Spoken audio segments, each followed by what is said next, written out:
भगवान नारायण नारायण। जी नारायण नारायण। हमारे जो प्रायोगिक कक्षा में हम प्रेम के बारे में चर्चा कर रहे थे भगवान। जी उसमें प्रेम की परिभाषा हमारे सभी मित्र मंडली ने एक स्वर से दिया है। सभी का जो परिभाषा है प्रकारांतर से एक ही प्रकार का था।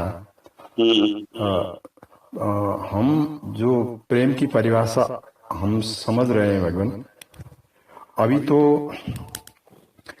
हमारे अंदर हमारी दुख निवृत्ति के लिए ही वो अव्यक्त रूप से हमारा वो अभिलाषा है।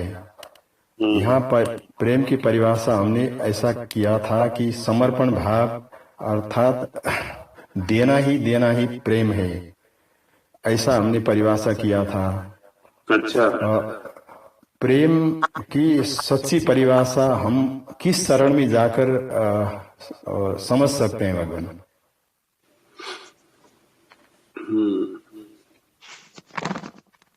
प्रेम की परिभाषा समझ में नहीं आती है। जी, वो समझ का विषय नहीं है, या ये कह सकते हैं जब तक समझ रहेगी तब तक प्रेम नहीं हो पाएगा।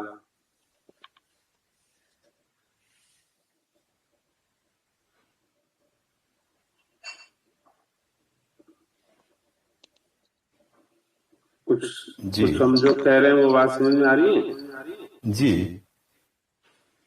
आपने कहा कहाँ समझ सकते हैं, कौन से चरण में समझेंगे? तो जहां प्रेम की बात आती है या प्रेम के चरण की बात आती है, वहां समझ रहती नहीं है। अच्छा ये बताओ, समझ तो श्रद्धा वाले में भी नहीं रहती है।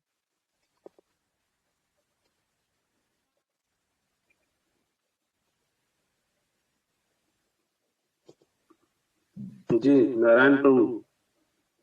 जी नारायण नारायण। मान लीजिए कि हमारी आप में अनन्य श्रद्धा हो गई है। अब हमें जगत कुछ भी कह रहा है कि साहब विश्वनाथ जी तो ऐसे हैं, विश्वनाथ जी तो वैसे हैं, विश्वनाथ जी तो वैसे हैं। तो अब बताइए कि हम हमारी समझ लगाएंगे क्या उसमें? बिल्कुल नहीं लगाएंगे। जी। तो समझ तो श्रद्धा में भी नहीं रहती है। मतलब उसका स्तर कम हो जाता है। वैसे सुषुप्ति अवस्था में श्रद्धा में रहती है, लेकिन उसका स्तर बहुत कम हो जाता है। मान लीजिए हमारे दिमाग में आया, हाँ कदाचित ऐसे ही होंगे तो, लेकिन हम कहेंगे नहीं नहीं नहीं नहीं, कोई मतलब नहीं, हमारी उनमें श्रद्धा है बस। समझे कि नहीं आप? जी जी। तो श्रद्धा में भी समझ का स्तर ऑलमोस्ट खत्म हो जाता है। विश्वास में तो श्रद्धा सपने में भी नहीं दिखती है। और जिस प्रेम की आप बात करते हैं, जिसको भाव कहते हैं, प्रेम कहते हैं, नाम कहते हैं, वहां तो फिर समझ होती ही नहीं। जैसे कई हमारे योगी लोग जो योग करते हैं, करवाते हैं, मतलब एक्सरसाइज करवाते हैं, तो वो क्या कहेंगे, अरे रेजमी साहब कहाँ चक्कर में फंस गए, नाम में क्या धरा है, देखो ऐसे पकड़ो, ऐसे नाक पकड़ो, सांस फुलाओ, इसमें है सब कुछ, है ना? तो यदि रेजमी साहब का यदि वहां प्रेम हो चुका है तो फिर वो उस बात को स्वीकार नहीं करेंगे। हमने पहले भी एक आध बार यहाँ पे दृष्टांत बताया था। तो हमारे चित्रकूट में महाराज जी हैं, हमारे भक्तमाली महाराज जब गए वहां पर, एक महाराज वहां पर बड़े नामनिष्ठ संत थे, और उन्होंने भक्तमाली जी के पास गए, प्रणाम किया, तो कुछ जिज्ञासा की है कि महाराज बुढ़ापा आ गया है, अभी तक कुछ मिला नहीं है, ऐसे लगता है कभी कभी तो भाई जीवन व्यर्थ चला गया है। तो कुछ भी नहीं मिला। अब तो ये भी कभी कभी संशय होता है कि भगवान है कि नहीं, कि कोई दर्शन नहीं हुआ, कोई कोई अनुभव नहीं हुआ हमको। तो महाराज जी बोले कि कोई बात नहीं। बोले जब मिला ही नहीं है ही नहीं है तो फिर क्या मतलब है, छोड़ो उसको, झंझट को। बोले छोड़ो ये नाम नाम छोड़ दो, आज से माला छोड़ दो, नाम छोड़ दो, करना कोई नहीं, आपको दूसरा मार्ग बता देंगे। तो वो संत जो है कप कपा करके, सिहरन उठी और कप कपा करके करुण क्रंदन करते हुए बोले कि मुझसे नाम नहीं छूट सकता, आप कुछ भी करा लीजिए, आप मुझे यदि और कुछ साधन बताते भी हैं तो मैं नाम नहीं छोड़ पाऊंगा। इसके अलावा कोई साधन कर तो सकता हूं, लेकिन नाम ना छोड़ना पड़े ऐसा साधन कर सकता। तो श्री महाराज जी बोले इससे बड़ी वस्तु आपको क्या चाहिए, जिसकी नाम में निष्ठा हो गई है, और नाम तो नाम ही से बड़ा होता है। तो जो नाम को नहीं छोड़ सकता है, जिसके नाम महाराज जी प्राण हो गए हैं, उसको परमात्मा मिल गए हैं, इसमें कोई संदेह नहीं। और जिसको नाम में प्रेम हो जाता है वो उसका अंतिम जन्म होता है। नाम महाराज की कृपा से, नाम में प्रेम होने से अंतिम जन्म का तात्पर्य है संसार का चक्र पूरा हो गया है। तो यही बात है कि जहां नाम है तो मतलब अब वो प्रेम हो गया था, बुद्धि नहीं लग रही है वहां, तो चाहे महाराज जी कुछ भी करे, मतलब महाराज नाम नहीं छोड़ सकता। तो प्रेम की स्थिति और अवस्था में हमारी बुद्धि नहीं रहती है। आपने कहा चरण कैसा होता है, तो चरण निसंदेह ब्रज गोपांगनाओं जैसा होता है। नामी कहता है तो वो कुछ भी होश नहीं रहता उनको, रात के 12 बजे चल पड़ती हैं, निर्वस्त्र चल पड़ती हैं, कहीं कुछ होश नहीं है उनको बिल्कुल भी। श्री नारद जी महाराज कह रहे हैं कि नरक जाओगी, बोले चिंता मत करो महाराज, आप जल्दी ले जाओ, हमारा हमारा देखा जाएगा, पहले पीड़ा उनकी मिटनी चाहिए। कुछ स्पष्ट हुआ कि नहीं श्री विश्वनाथ जी? भगवान बहुत बहुत कुछ स्पष्ट हुआ है। जो हम अभी सेवा और सुमिरन में जो अव्यक्त रूप से हम हमारा दुख निवृत्ति के लिए हम ये कर रहे हैं, फिर भी हम परिभाषा प्रेम की कर रहे हैं। तो जो प्रेम की जो परिभाषा कर रहे हैं वो केवल इशारा ही है भगवान। शास्त्र में प्रेम के विषय में आज तक किसी ने मतलब उस ये नहीं कहा कि ये प्रेम है, संकेत मात्र किया गया है। चाहे वो कोई भी महापुरुष हो, चाहे कोई भी अनुभूत महापुरुष क्यों ना हो, प्रेम का वो मात्र संकेत ही कर सकता है। प्रेम का वर्णन यथार्थ रूप में कोई कर नहीं सकता है। मतलब प्रेम जो है वो शब्द सीमाओं से बाहर है, शब्दों से परे है, बुद्धि से परे है। प्रेम जो है वो क्षमा नहीं सकता उसमें, तो इसलिए वो संकेत मात्र करते हैं। अब ब्रजगोपांगनाओं की स्थिति देखो ना कैसी, भाई वो है प्रेम। आपने बहुत अच्छा और महत्वपूर्ण विषय छेड़ा है। तो उसे प्रेम कहते हैं। आप प्रेमी को सीधे बात भी नहीं कहते हो, है ना? प्रेम में तो कहीं नहीं जाती है, वहां तो आपका निशब्द मौन ही वहां एक भाषा है। क्या है? मौन ही आपकी एक भाषा है। कभी कोई प्रेमास्पद को कुछ कहता नहीं, मतलब कोई नहीं कहता है। तो एक मौन जो है एक ऐसी भाषा है बस, तो अपने आप समझ जाते हैं। जैसे आप लोगों ने ऐसे नहीं सुना, जैसे कि जैसे कहते हैं ना कई बार, अरे साहब उनकी ट्यूनिंग बहुत अच्छी है आपस में।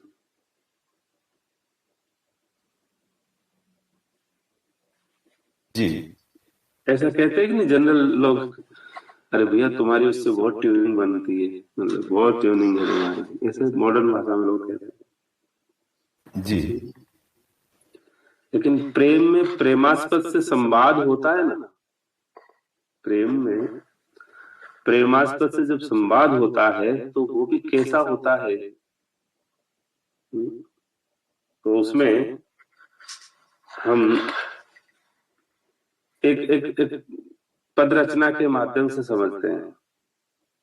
जी ये अक्रूर लीला का प्रसंग है, मतलब ब्रज की अक्रूर लीला का। अब क्या है कि श्री राधा रानी को ये पता चला कि भाई कन्हैया अब जाने वाला है, तो अब क्या करे। वो तो व्यथित तो बहुत ज्यादा थी, मूर्छित हो रही थी और कुछ समझ में नहीं आ रहा था उसको क्या करे।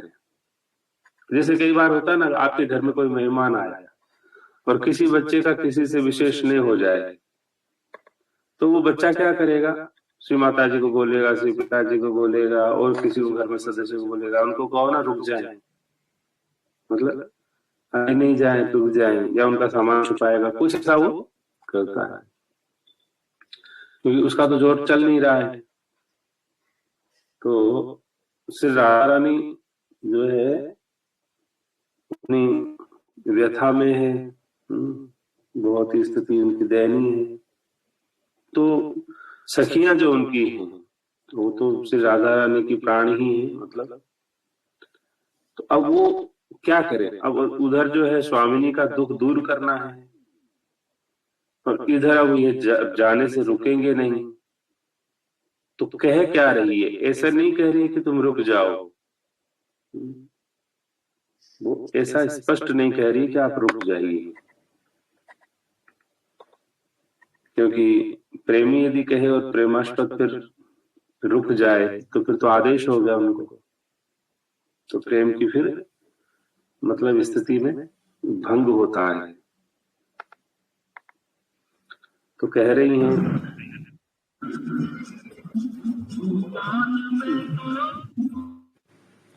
तो कह रही हैं मोहन इतनो मोहि चित धरिए।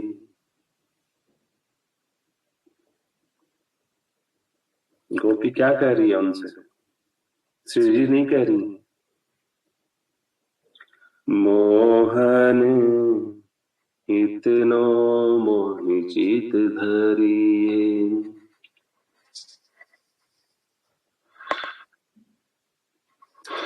जननी दुखित जान के कबहू मथुरा गमन न करिए ओ। जननी दुखित जान के कबहू मथुरा गमन न करिए हो। हे मोहन इतनो मोहि चित धरिए। हे मोहन इतनो मोहि चित धरिए। ऐसा नहीं कह रही कि हम दुखी हो जाएंगे, ऐसा भी नहीं कह रही कि किशोरी जी दुखी हो जाएंगी, वो कह रही है माता जी आपके दुखी हो जाएंगे।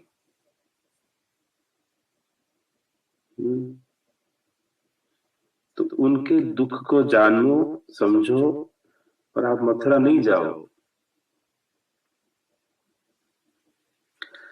यह अक्रूर क्रूर कृत रचि की, नाम तो इनका अक्रूर है लेकिन इनका कर्म बड़े ही खोटे हैं। यह अक्रूर क्रूर कृत रचिके, तुम ही लेने है आयो। यह अक्रूर क्रूर कृत रचिके, तुम ही लेने है आयो। तिरछे भय कर्म कृत पहिले, विधि यह ठाट बनायो। तिरछे भय कर्म कृत पहिले, विधि यह ठाट बनायो। मोहन इतनो मोहि चित धरिए, मोहन इतनो मोहि चित धरिए। बार बार जननी कहि मोसो, माखन मांगत जोन। बार बार जननी कहि मोसो, माखन मांगत जोन। सूरति नीले बेको आयो, करिहे सुनो भोल। सूरति नीले बेको आयो, करिए सुनो भोल। मोहन इतनो मोहि चित धरिए, हे मोहन इतनो मोहि चित धरि। कहने का तात्पर्य वो सीधे भी अपनी बात रख सकती थी, लेकिन नहीं रख रही, संकेत कर रही है। श्री जी ने कहीं उनको एक बार भी नहीं कहा कि आप रुक जाइए। पर मथुरा इतना दूर नहीं था कि वो लोग जा नहीं सकते थे। आज भी मथुरा कोई भी जाएगा तो 1-1.5 घंटे में पैदल पहुंच जाता है, रोज मिलकर के आ सकते थे। लेकिन आपने कहा ना, तो समझ का विषय नहीं है, बुद्धि का विषय नहीं है कि वो उसमें समझ जाए कि कैसा है। इसलिए उस प्रेम को वो, प्रेम में तो क्या है, बुद्धि कहाँ से रहेगी, मन ही नहीं रहता, समझ कहाँ से रहेगी, वहां का राजा ही नहीं रहता।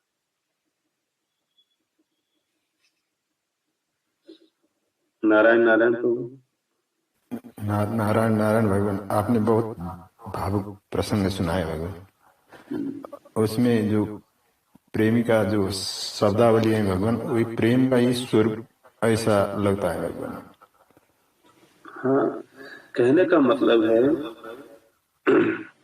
प्रेम में जैसे कि बुद्धि कहाँ से रहेगी, बुद्धि तो रहती ही नहीं है, मतलब खत्म बुद्धि। बुद्धि के अधिष्ठान मतलब वहां का राजा कौन है? सूक्ष्म शरीर का राजा तो मन है, तो मन भी नहीं रहता वहां पर। तो ब्रजगोपी मन के विषय में भी कह रही है। जब ठाकुर जी ने उद्धव जी को भेजा कि भाई कोई बात नहीं है, वो बड़ी व्यथित रहती है, दुखी रहती है, तुम जाओ और उनको थोड़ा समझा के आ जाओ। चलो, तुम वियोगी हो, ज्ञानी हो, बहुत बड़े प्रवीण हो, तो सामान्य नहीं थे उद्धव जी। ठाकुर जी के मान लो भिन्न एक ज्ञान का स्वरूप थे। तो जब वो जाते हैं, उद्धव क्यारी है वहां पे नंदगांव में, वहां मिलन होता है। उनके रथ को देख करके, स्वरूप को देख करके लोगों ने सोचा श्री कन्हैया आ गए हैं, ठाकुर जी आ गए हैं। तो सब ब्रज गोपांगनाएं छोड़ के चली जाती। तो देखते हैं तो भाई ये नहीं है, कोई और ही है। तो फिर वो कहती हैं, तो वो खूब समझाते हैं कि ऐसे नाग बीच लो, जमुना के किनारे तुम बैठी हो, ऐसे ऐसे थोड़ा सा ध्यान किया करो, ध्यान से फिर तुम्हारा कुंडली जागरण हो जाएगा, फिर तुम ये मोह माया में नहीं फंसोगे। तो वो सारी बातें समझाता है, तो फिर गोपांगनाएं उनसे प्रत्युत्तर देती है। वो तो पहले तो बुद्धि का विषय था, अभी हम बात मन की कर रहे हैं। ऊधो मन ने भय 10 बीस, हे ऊधो मन ने भय 10 बीस,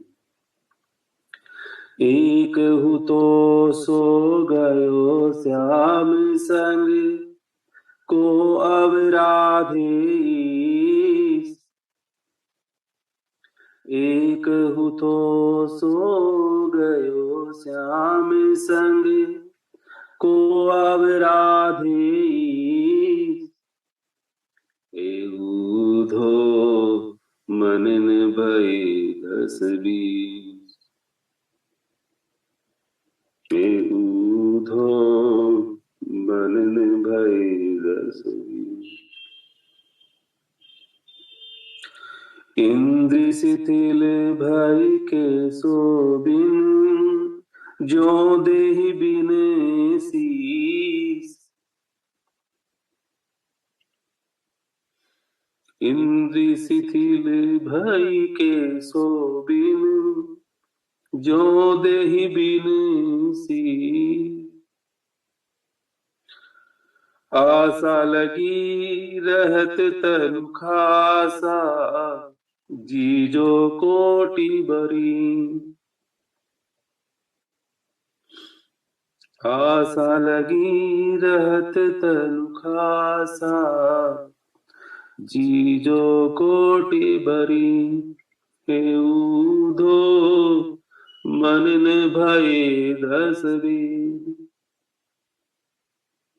ऊधो मन ने भय 10 बीस। तुम तो सखा श्याम सुंदर के, सकल जोग के ईश। तुम तो सखा श्याम सुंदर के, सकल जोग के ईश। सूरदास वारस की महिमा, जो पूछे जगदीश। सूरदास वारस की महिमा, जो पूछे जगदीश। ऊधो मन ने भय 10 बीस, ऊधो मन ने भय 10 बीस। तो कहने का तात्पर्य है, वहां तो मन की स्थिति भी नहीं रहती, तो बुद्धि कहां से? सबसे बड़ी बात यह है, हम लोगों का तो चित ही नहीं लगता, जबकि हमारा एक बार नहीं 1 लाख बार का अनुभव है इस जगत का। हर संबंधी ने हमको 1000 बार ठुकराया है, 1000 भी क्या, लाखों बार कह सकते हो। कितनी बार उन्होंने हमें ठोकर मारी है, लेकिन दुर्गति हमारी भारी है। लेकिन हमको तो वहां से ही चित नहीं। अब देखिए ना, अभी ये भारत में घटना हुई है, कोई बच्ची थी किसी की, और फिर वो भी ब्राह्मण कन्या थी। माता पिता ने कितना कहा, बेटा तुम मत जाओ उसके साथ, मेरा धर्मी है, हिंदू भी नहीं मानी। मैं स्वतंत्र हूं, मैं बालिग हूं, 18 साल हो चुकी है उम्र, ज्यादा मत करो, पुलिस को फोन करूंगी। चली गई। उसको वो लड़का पीटता था, बहुत पीटता था, मारता था। वो क्रम क्रंदन करके अपने दोस्तों को बताती थी, भाग जाती थी बच के कैसे भी करके, और फिर वहीं पहुंच जाती थी। तो हम ये विचार कर रहे थे कि कामी की ऐसी स्थिति हो सकती है, तो प्रेमी की कैसी हो सकती होगी। काम और प्रेम परम प्रतिकूल है, विरोधी है दोनों। तो जब कामी की अवस्था ऐसी होती है कि वहां भी उसको कुछ नहीं दिखता है, और संसार ने क्या किया उसके साथ, उस कामिनी के साथ क्या किया, 35 टुकड़े कर दिए उसके, बताओ। और वहीं रहता है, 6 महीने से रह रहा है, फ्रिज में रख रखा है, वही खाता पीता उसने। तो इतने मतलब दुर्दांत आतंकवादी भी जो है काम की स्थिति में समझ में नहीं आते। तो हमारे जो ठाकुर जी हैं, वो प्रेम की जो अवस्था है, उस प्रेम की अवस्था का वर्णन कौन कर सकता है, प्रेम की स्थिति कैसी होती है कौन कह सकता है। लेकिन आपने चरण की बात कही कि कौन से चरण में जाकर के वो समझ में आता है, तो समझ वहां रहती नहीं है, जब समझ नहीं रहती है तभी वो समझ में आता है। ये समझ वह स्थिति है, वो समझ नहीं है। तो ब्रज गोपांगनाओं की वो स्थिति है, वहां समझ है ही नहीं। पति क्या कहेंगे, संसार क्या कहेगा, समाज क्या कहेगा, बच्चे भूखे मरेंगे, कोई परवाह नहीं उनको सदा। जी नारायण नारायण प्रभु, कुछ स्पष्ट हुआ? भगवान, वो प्रेम की जो जिज्ञासा था वो तो शांत हुआ। जो प्रेमी का जो प्रसंग आपने जो बताया भगवान, ये तो सुनने के लिए मन बहुत मचल रही है भगवान।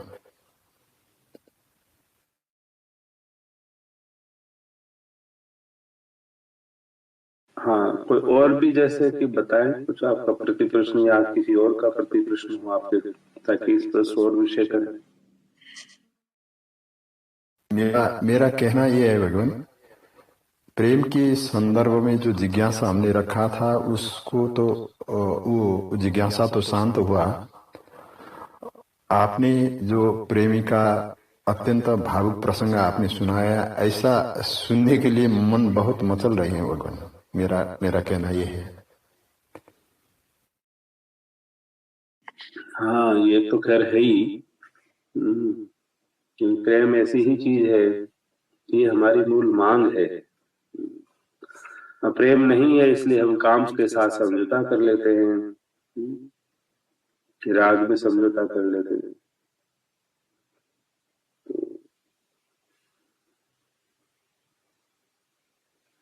जी भैया, राधे राधे। जी राधे राधे। भैया, ये जो पद बताया है अभी, तो इसमें ना सभी लाइन का मतलब समझ में नहीं आया। अच्छा, कौन सा समझ में नहीं आया? जैसे दो मन न भये 10-20, अब इसकी 1-2 लाइन तो शुरुआत की समझ में आ रही है, बाद में बीच में क्या क्या उन्होंने कहा वो नहीं समझ में आया। क्या समझ में, जैसे कौन सी वाली लाइन समझ में नहीं आई? इसके बाद में कोई भी लाइन समझ में नहीं आई। इसके बाद में एक लाइन का तो भावार्थ कुछ आपने बताया था।